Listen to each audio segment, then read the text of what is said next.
what is maybe the song or maybe two songs that every time you listen to it, it puts you in that right state of mind where you just feel like right, and it's like that music that just gets you there immediately. Blue in Exile, that Below the Heavens album is a classic. And that was one of those records that just made me want to go, oh, this is what it is. But he has this other record that he showed me a long time ago. And I still play it from time to time because it was like the perfect verse. And it was just one verse, and I've been like, yeah, that really makes me want to work. But I work. I'm affiliated with a lot of some of the dopest MCs in LA, so I'm always influenced and inspired by those guys to want to take it up to the next level. So, I listen to pretty much, obviously, aside from listening to everything and being inspired by everything, I find inspirations in weirdest places and at the weirdest times. So it could be at any moment, at any time. It's one of those things for artists, like you're walking down the street and you just see a sign and it sparks a lyric. You see the words off of a sign and it sparks a lyric, and you start rhyming it and da-da-da, and you can segue it to a story, and then you just move on from there. So I know exactly what you're talking about. Is there any particular artist as you were growing up that just struck you and said, like, if I were to... Stevie Wonder, yep. Stevie Wonder, Steely Dan. I was listening to the Immature. Wow. The Boys. I was listening to TLC. I wanted to write R&B when I was younger. But Doug from Nickelodeon is one of the reasons why I started writing.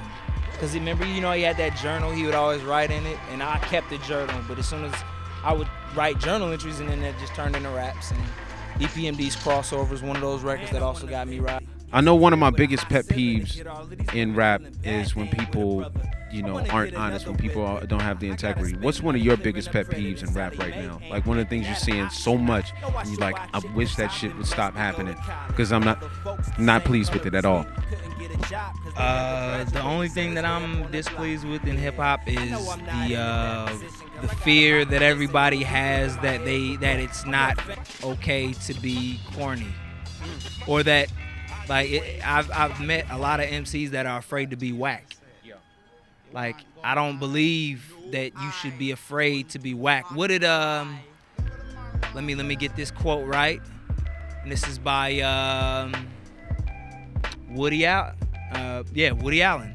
He said if you're not failing, that is an indication that you're not doing anything innovative.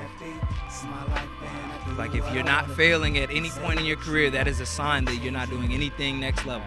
So, it's that whole thing too. I want to hear some whack shit. I want to hear some people really trying to step out of a boundary and get in. Because everybody's in a comfortable zone, but people are bored with that. So it's like, let's do something different. Let's challenge yourself to do something that you've never done before, because then those fans that you have will be like, wow. Then you have new fans that were old fans. They'll fall in love with your music all over again. That's a great point. Creativity. Push the boundaries. Try some new shit.